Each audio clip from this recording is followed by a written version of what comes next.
I've been told that you might be interested in my story. I don't often get a chance to tell people about my life anymore. My name is Cherilla Lowrey, and as you are all from the present, I suspect most of you don't even know who I am. I died so long ago, during the Great War. But I'm proud to say that my life truly stood for something. Are there mothers and wives among you? Yes? Well, you will understand then when I say that I devoted my life to my family, my church, and my community. But let me tell you how I grew up, because that may help explain the values that I hold so dear to me. I was born August 18th, 1861 in Utica, New York. I was the baby of the family of one brother and 6 sisters. Wow. Can you believe that? We lived on the farm, and I loved the farm and the outdoor life and witnessing the miracle of growing things. I think it was there that my great reverence for the land first took hold of me.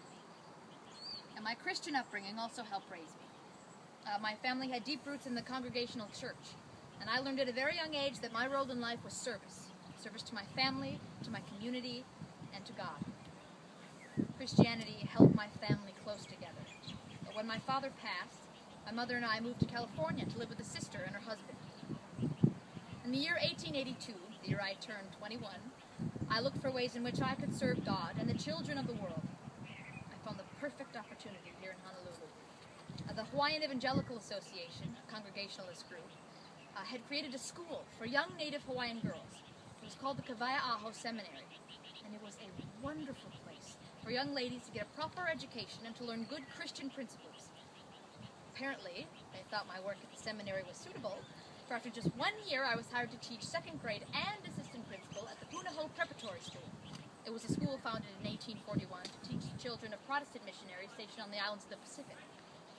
But my career teaching other people's children did not last long. Soon it was my job to take care of my own family. I married Frederick Lowrey in 1884. He had come to Hawaii in 1879 to work for a company that eventually became Lures & Cook. We had 4 beautiful children, 3 boys and a daughter. During this time, I devoted my life to my family. I tried to build up our home on good Christian principles of love, concern for others, and a joyful attitude towards life. I shared with my family my love for the land that I learned growing up on the farm. And we hiked the beautiful trails of the mountains just above us there. But we didn't just hike. Frederick and I taught the children that it was their responsibility to take care of the land. And so we spent family holidays cleaning up the trails and cutting back invasive plants that didn't belong. I taught the children how to help raise fruits and vegetables and flowers. We loved to garden. And you know, we even won prizes for our poultry.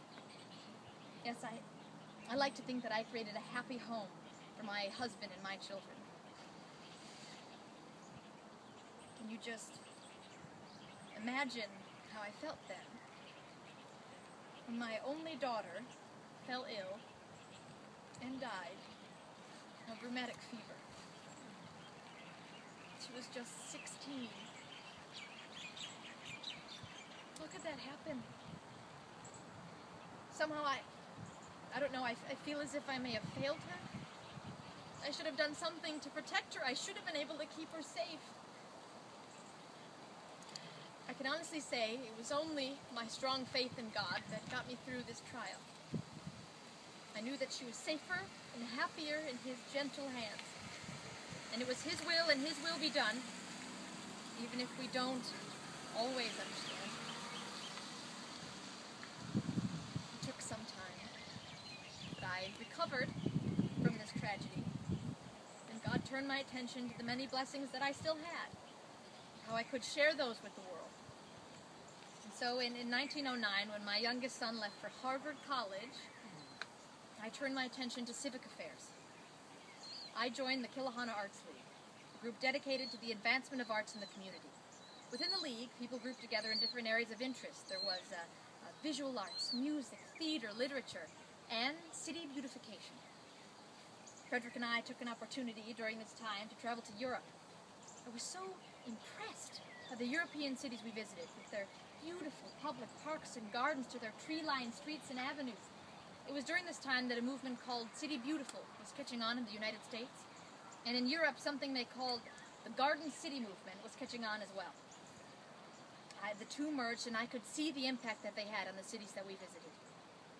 I became convinced that beautiful lands and buildings like those we saw in Europe could truly inspire civic pride and virtue among our citizens.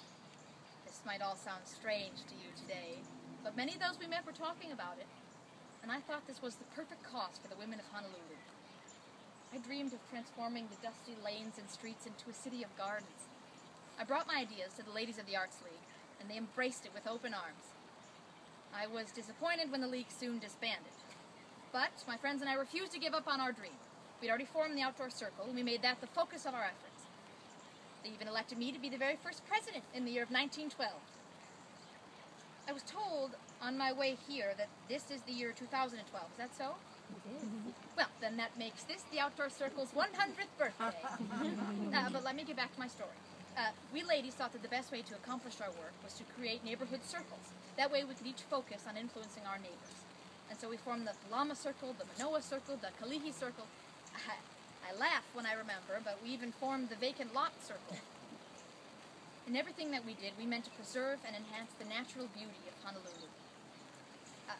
Remember that I said that when my children were home, we cleaned up hiking trails. Well, in a similar way, we organized cleanup crews to help clear away debris from old and unsightly vacant lots.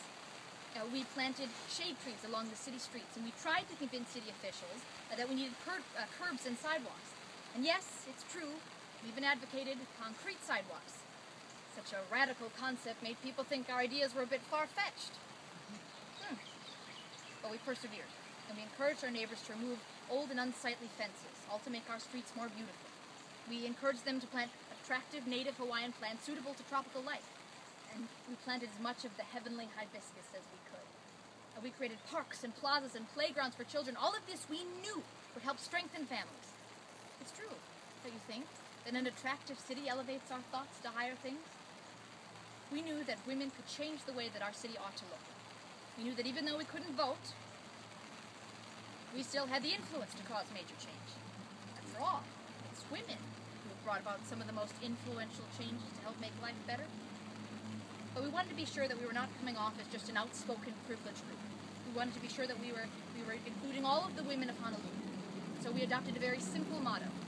Do something for the city in which you live, and you will do something for yourself. I'm proud to say the things that our group got accomplished. With the beginning membership of 7 in 1912 to 555 members in 1917. We planted 600 shower trees along the sea. We planted royal palms and crepe myrtle and oleanders, true mahogany trees, coconut trees. and we beautified public grounds like the Queen's Hospital, the Palace. We made sure that waste paper cans were available on every street. But our biggest fight for the beautification of our city and our landscape was against billboards. Billboards detracted from and practically destroyed the natural beauty of Honolulu. Now, I'm sure you all remember that immense pickle sign on the way to Waikiki. It blocked the view of the Manoa Valley. And all those glaring auto tire signs placed all around the city. Good Lord. We made many attempts to protest against them, but it did no good. But then, we got an idea. Don't buy goods advertised on billboards. We encouraged the people of Honolulu not to buy those tires, those pickles, so long as they were advertised on billboards. It was a boycott. You should have seen how fast they started to come down then. And we even wrote letters to the advertisers. Imagine their faces when they saw our 600 letters piled on their desk. In 1913, there were 34 firms using billboards. By 1917, there were only 6. Wow. But the billboard campaign became a heated battle, and we made some enemies. One leading proprietor of billboards in Honolulu even accused us of persecution. Can you believe that? I remember in one editorial he wrote, "By all that is fair and square, has the conduct of my business been such as to merit the attempts to destroy it?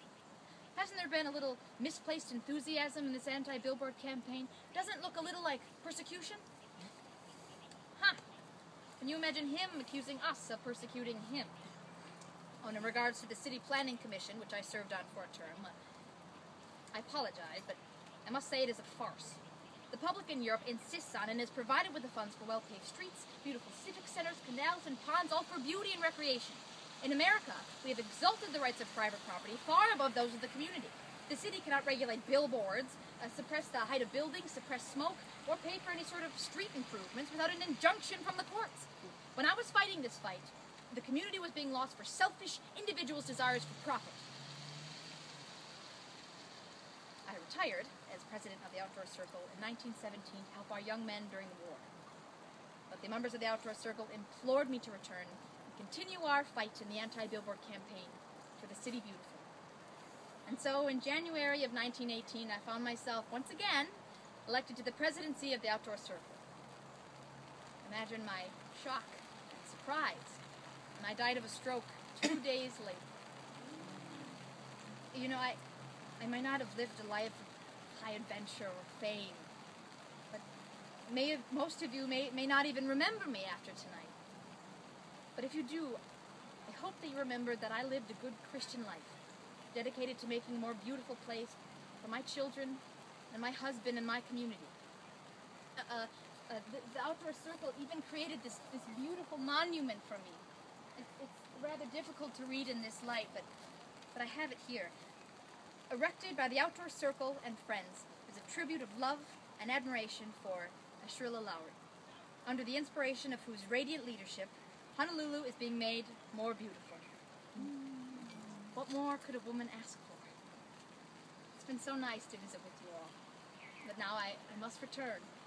Thank you so much for your time.